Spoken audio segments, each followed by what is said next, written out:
After studying the magnetic field due to solenoid, our next topic is electromagnet. ठीक है, basically electromagnet होते क्या हैं? इलेक्ट्रोमैग्नेट होते हैं एक टेम्परेरी मैग्नेट. ठीक है, इलेक्ट्रोमैग्नेट देखिए दो वर्ड से मिलके बन रहा है. ये वर्ड है electro plus magnet. Okay, it means कि वो मैग्नेट जो इलेक्ट्रिक करंट पास होने के कारण बनते हैं. ठीक है, वो मैग्नेट जो इलेक्ट्रिक करंट पास होने के कारण बनते हैं वो क्या कहलाते हैं? इलेक्ट्रोमैग्नेट. अभी तक आपने पढ़ा जैसे कोई कंडक्टर है.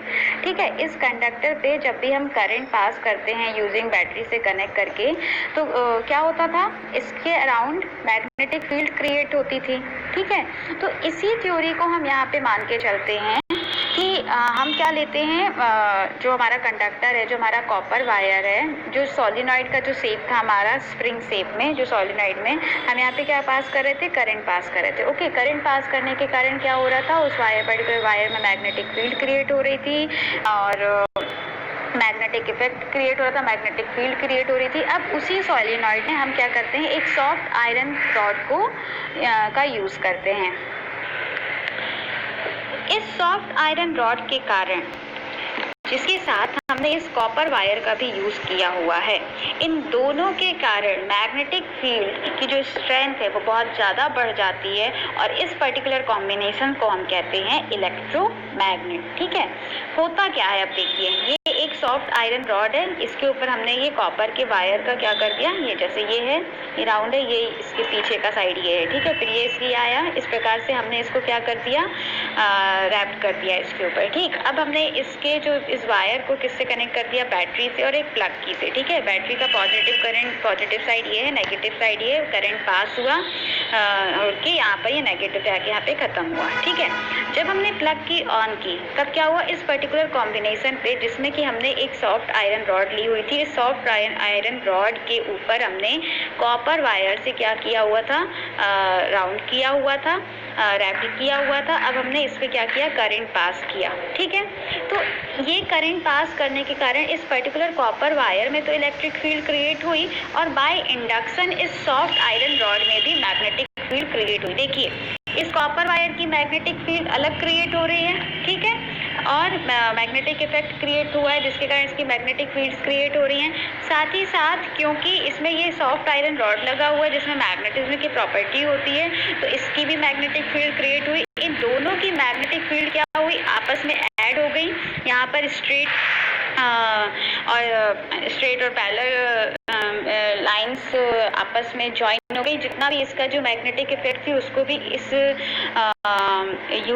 इफेक्ट के कारण ये सब स्ट्रेट लाइन हो गई. ठीक है, और इस मैग्नेटिक इफेक्ट के कारण इसकी जो स्ट्रेंथ है, दोनों की ऐड होने के कारण दोनों की जो मैग्नेटिक स्ट्रेंथ बहुत ज़्यादा इंक्रीज हो गई और ये बहुत एक स्ट्रॉन्ग मैग्नेट बन गया. ठीक है, इलेक्ट्रोमैग्नेट के कारण we are gaining very strong magnet.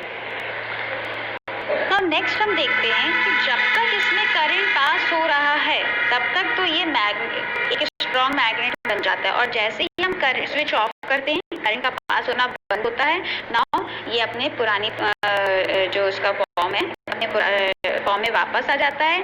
ये इसमें मैग्नेटिज्म की प्रॉपर्टी नहीं रह जाती. ठीक है, जब तक इसमें करंट पास हो रहा है तब तक ये मैग्नेट रहता है और जैसे ही इसमें करंट पास करना हम बंद कर देते हैं तो ये अपनी सारी मैग्नेटिज्म की प्रॉपर्टी लूज कर देता है. यही कारण है कि हम इसको क्या कहते हैं? इलेक्ट्रोमैग्नेट को टेम्परेरी मैग्नेट कहते हैं. मैंने सबसे स्टार्टिंग में ये लाइन कही थी कि इलेक्ट्रोमैग्नेट एक टेम्परेरी मैग्नेट है. क्यों है क्या टेम्परेरी मैग्नेट? इसका रीज़न ये है कि जब तक इसमें करंट पास होता है ये एक स्ट्रॉन्ग मैग्नेट की तरह बिहेव करता है और जैसे ही हम इसमें करंट पास करना बंद कर देते हैं, करंट ऑफ हो जाता है, तो ये अपनी पुरानी प्रॉपर्टी में, पुराने रूप में वापस आ जाता है. अब डिफरेंस ये आता है कि सोलिनॉइड में भी तो हम क्या कर रहे थे? सोलिनॉइड में भी हमने क्या किया था? करंट पास किया था. करंट पास करने के कारण ये मैग्नेट में कन्वर्ट हो जा रहा था. तो क्यों हमें इसमें एक आयरन रॉड लेके उसको इंडक्शन करना, बाय इंडक्शन इसको भी मैग्नेटाइज करके इसको एक होल मैग्नेट में कन्वर्ट करके इसको इलेक्ट्रोमैग्नेट का नाम हमने दिया. तो जो हम सोलिनॉइड जैसे कॉपर वायर में जब हम करंट पास कर रहे थे तो ये इतना स्ट्रॉन्ग मैग्नेट नहीं बना था. जब हमने इसमें सॉफ्ट आयरन रॉड का भी यूज़ किया और दोनों की जो मैग्नेटिक प्रॉपर्टी ऐड हुई और बहुत स्ट्रॉन्ग मैग्नेट में कन्वर्ट हो गया, तो जो हम कह सकते सकते हैं, हम एक एग्जांपल ले सकते हैं कि यदि सोलिनॉइड जो था वो 1 kg के आयरन को अट्रैक्ट करने की कैपेसिटी रखता था, उसमें इतनी मैग्नेटिज्म प्रॉपर्टी थी, तो अब ये इलेक्ट्रोमैग्नेट इसके पास इतनी स्ट्रेंथ है कि ये 2 kg के आयरन को भी अट्रैक्ट ईजिली कर ले। तो ये डिफरेंस होता है इसकी स्ट्रेंथ में, इस सॉफ्ट आयरन रॉड के यूज करने के कारण। ठीक है।